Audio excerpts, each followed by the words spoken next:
माँ गंगा के जन्म की कहानी बहुत ही रोचक और प्रेरणादायी है। सभी के पापों को धोने वाली पावन में माँ गंगा कैसे इस संसार में प्रकट हुई, इसी संबंध में पूरी जानकारी आज हम आपको अर्था चैनल के जरिए देने जा रहे हैं। बस इसी तरह आप अर्था चैनल के साथ हमेशा के लिए जुड़े रहें और ऐसे ही रोचक पौराणिक तथ्यों व रहस्यों से भरी आदिकाल की कहानियों के बारे में जानने के लिए अभी हमें सब्सक्राइब करें। दोस्तों, आज हम पावन में माँ गंगा की उत्पत्ति के बारे में विस्तार से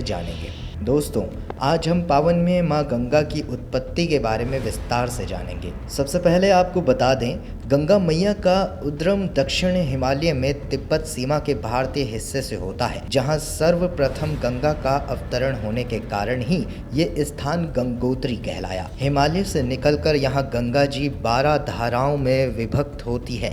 इसमें मंदाकिनी, भागीरथी, धौली गंगा और अलकनंदा प्रमुख है। गंगा नदी की प्रधान शाखा भागीरथी है, जो कुमाऊं में हिमालय के गौमुख नामक स्थान पर गंगोत्री हिमनद से निकलती है और यहाँ पर गंगा जी को समर्पित एक मंदिर भी है।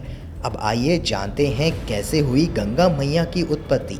तो आपको बता दें दोस्तों, ब्रह्मा से लगभग 23वीं पीढ़ी बाद और राम से लगभग 14वीं पीढ़ी पूर्व एक बड़े तपस्वी राजा हुआ करते थे, जिनका नाम भगीरथ था। और भगीरथ ने ही गंगा मैया को पृथ्वी पर उतारा था। पर पृथ्वी पर अवतरित होने से पहले गंगा मैया का स्थान कहाँ था और कैसे उनकी उत्पत्ति हुई, इस सवाल का जवाब और इस रहस्य से चलिए आज पर्दा उठा ही लेते हैं। ये बात उस समय की है जब श्री हरि विष्णु ने देव माता अदिति के पुत्र के रूप में अपना वामन अवतार लिया था।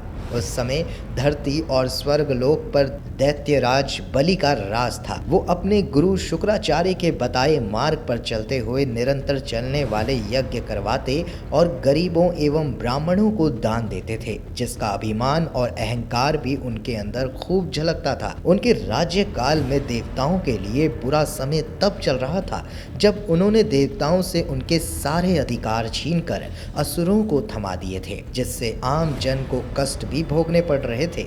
इसी कारण प्रभु नारायण ने इस समस्या को हल करने के लिए वामन अवतार लिया था। इस अवतार की कहानी कुछ इस तरह से है मित्रों कि एक बालक ब्राह्मण रूप में वामन अवतार लेकर नारायण खुद दैत्यराज बलि के यज्ञ स्थान पर जा पहुंचते हैं। जब बलि की नज़र उन पर पड़ी तो बलि ने उनसे उनकी इच्छा पूछी। ये सुन वामन देव ने कहा, हे राजन, हमने आपकी बहुत प्रशंसा सुनी है।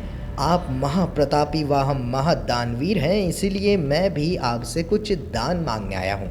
मुझे दान में केवल उतनी भूमि चाहिए जितनी भूमि मेरे 3 कदम में नप जाए। ये सुन सभी लोग वामन देव पर हंसने लगे।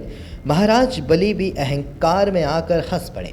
फिर हाथ जोड़कर वामन देव से और कुछ मांगने का आग्रह करने लगे, लेकिन वामन देव 3 पग भूमि पर अड़े रहे। तब ब्राह्मण बालक के रूप में वामन देव से महाराज बलि ने कहा, ठीक है वामन, मैं आपको आपकी नापी हुई 3 पग भूमि दान करने का संकल्प लेता हूँ। जैसे ही राजा ने संकल्प लिया, वैसे ही वामन देव ने विराट रूप धर लिया।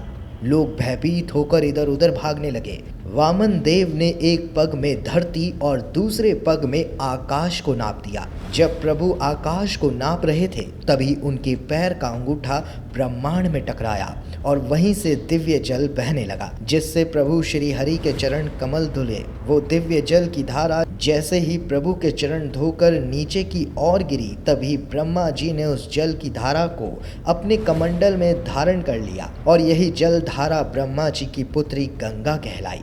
साथ ही आपको ये भी बता दें मित्रों कि यही जलधारा श्री हरि विष्णु के पैर यानी पद से टकरा कर निकली थी, इसीलिए देवी गंगा को विष्णुपदी भी कहते हैं। धार्मिक ग्रंथों में ये लिखा गया है कि गंगा दशहरा के दिन गंगा माता धरा पर अवतारित हुई है। इस दिन पितरों को तर्पण करने से उन्हें मोक्ष की प्राप्ति होती है। चिरकाल में राजा भागीरथी ने अपने पितरों को भी इसी दिन मोक्ष दिलाई थी। राजा भगीरथ की तपस्या से प्रसन्न होकर देवी गंगा के पिता भगवान ब्रह्मा जी ने उन्हें धरती पर अवतारित होने की आज्ञा दी थी, लेकिन देवी गंगा की जलधारा के वेग को सहने की क्षमता धरती में नहीं थी। इसीलिए कैलाशपति प्रभु शिव ने उन्हें अपनी जटाओं में धारण कर लिया और इसीलिए देवादिदेव महादेव को गंगाधर भी कहते हैं।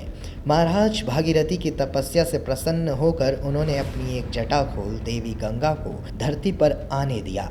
माता गंगा ने धरती पर आकर भागीरथी के पूर्वजों को मुक्ति दी और माता गंगा की सकारात्मक ऊर्जा से पूर्ण अमृत तुल्य जलधारा मनुष्यों के लिए कल्याण में सिद्ध हुई। साथ ही आपको ये भी बता दें मित्रों, माता गंगा को देव नदी भी कहते हैं। उम्मीद है कि आपको माँ गंगा के जन्म की कहानी सुनने में आनंद आया होगा। बोलो हर हर गंगे।